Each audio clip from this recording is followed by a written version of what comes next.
Taib. Bismillah. Yang tadi kita bacakan, Ustaz sama bertanya, saya ingin menyempurnakan wudu, ya, dengan menjaga wudu. Menjaga wudu. Tadi saya di Kelapa Gading menyampaikan sifat wudu itu ada dua. Satu, wudu setiap akan sholat. Di Anda wudu ketika Anda akan sholat. Karena wudu bagian dari syarat sahnya sholat. Dalilnya di Quran surah ke-5 Al-Ma'idah ayat yang ke-6. Paling kiri sebelah atas. Kalimat wudu diawali dengan kalimat pembuka untuk menyempurnakan sholat.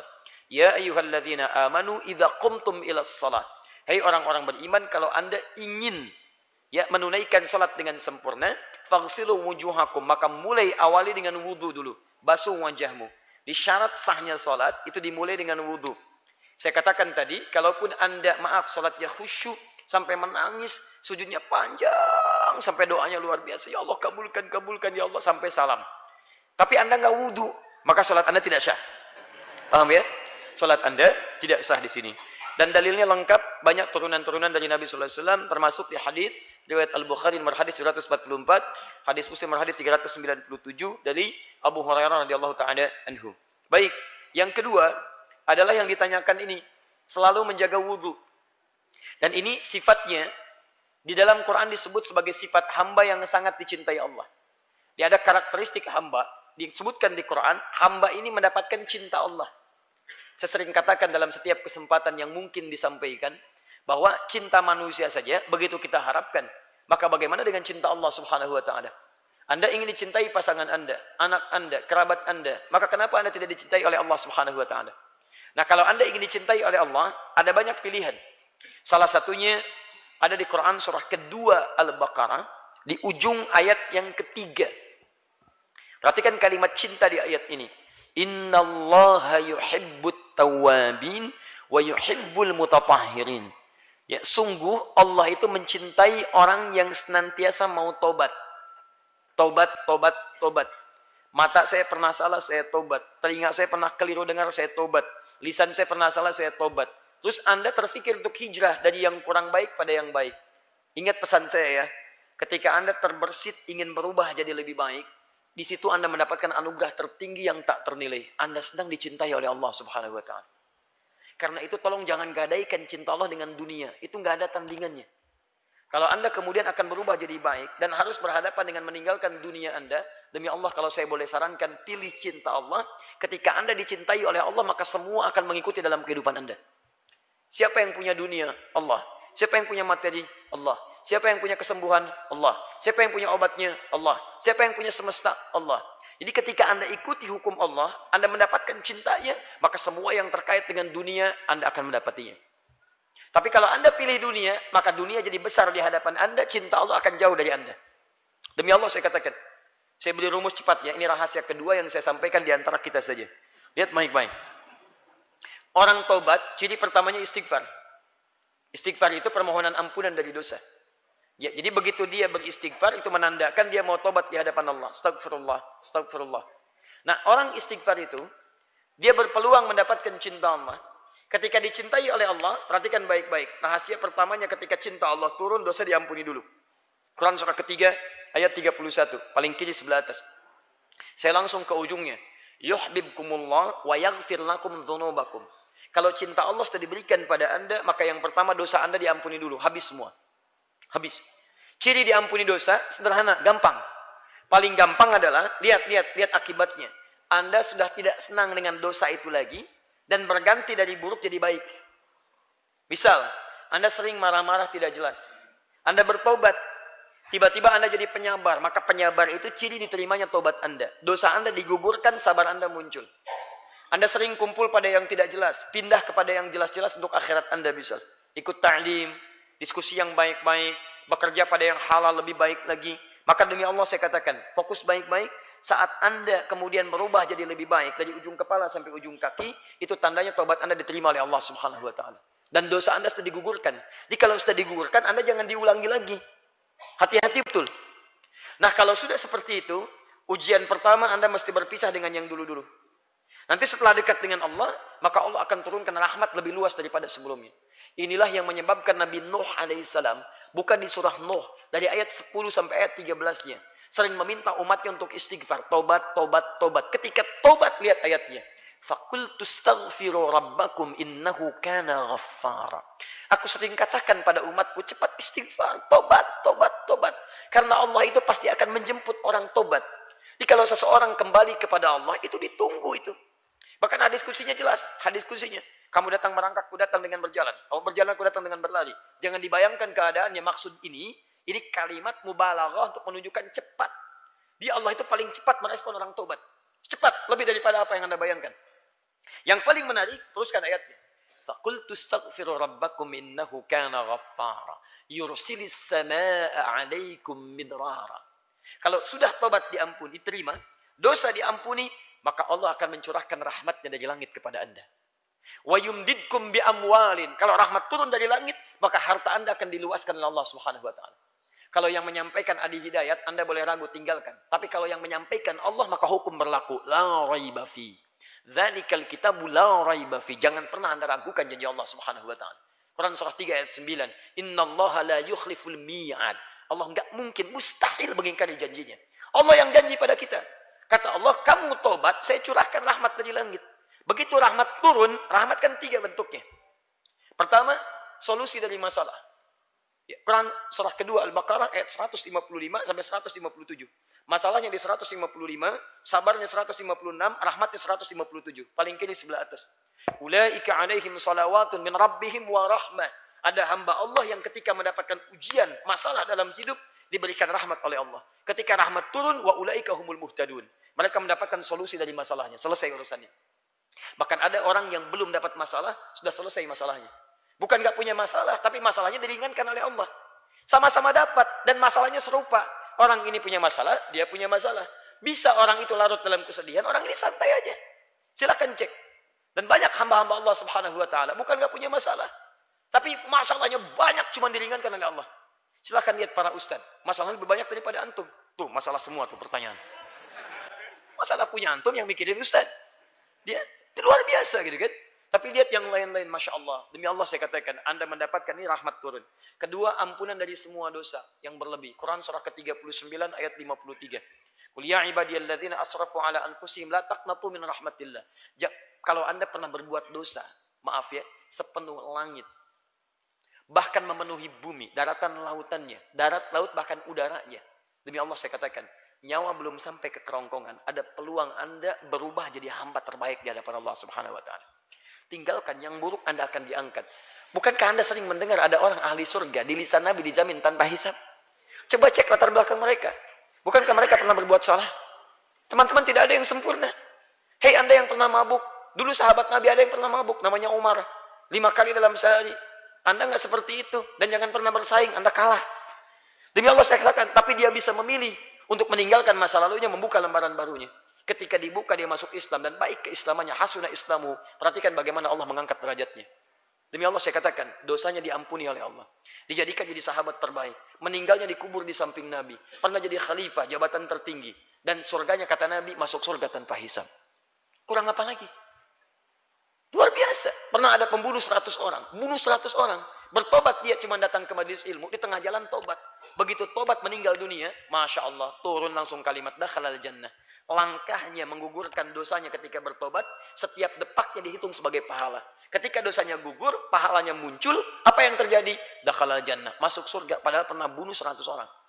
Siapa yang pernah bunuh 1 orang aja di sini? Boleh angkat tangan. Betul, saya minta polisi langsung ambil. Ya. Supaya dikoreksi keadaan dirinya, dengan pesantren sebentar gitu kan. Tapi teman-teman sekalian, alhamdulillah. Jadi 3, rahmat itu bisa berarti curahan dunia dan akhirat. Dunia dan akhirat. Itu dunia disebut Rahman, akhirat disebut dengan Rahim. Jadi kalau Anda mendekat kepada dunia diturunkan, wa yumdidkum bi amwalin, kami nanti panjangkan, luaskan hartanya. Wa banin, bahkan keturunan kami datangkan. Ini mohon izin ya, Anda bisa perbanyak istighfar pada Allah.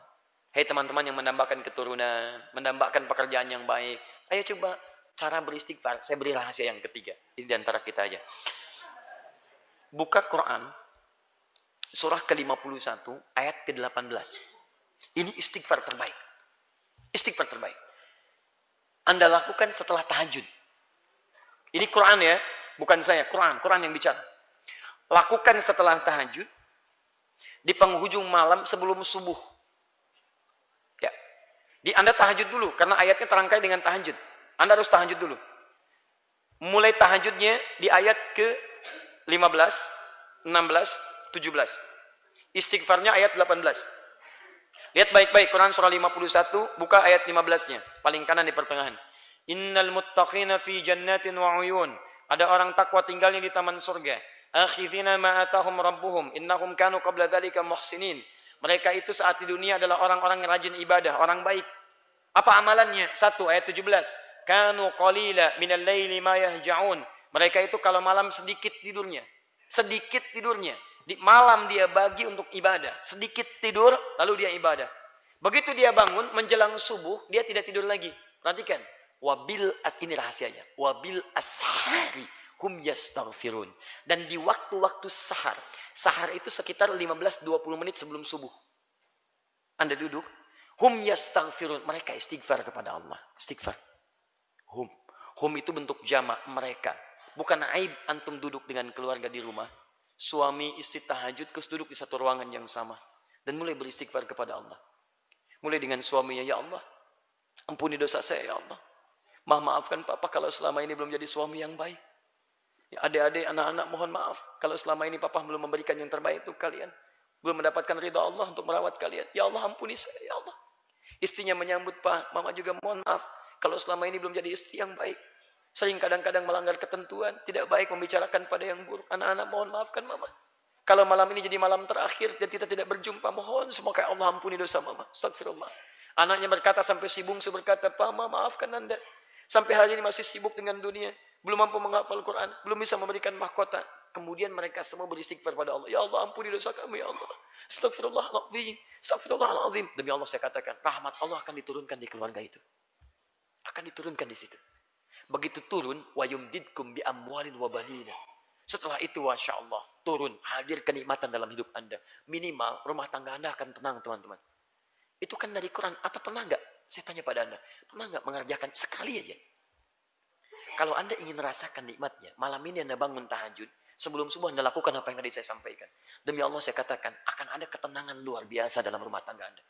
Bedakan rasanya, rasakan bedanya, dan pasti akan terasa bedanya. Akan lain keadaan kita. Silakan cek. Ya. Ajak suami bu. Ya. Walaupun belum paham, pelan-pelan bangun. Ya. Mulai dari ibu. Kalau suami kan pemimpin. Pemimpin tidak menerima saran, menerima masukan. Ya. Ibu masukkan, hadirkan kebaikan. Pak, mohon maafkan Mama. Mama banyak salahnya. Emang. Bisa gitu ya. Tapi gak apa-apa.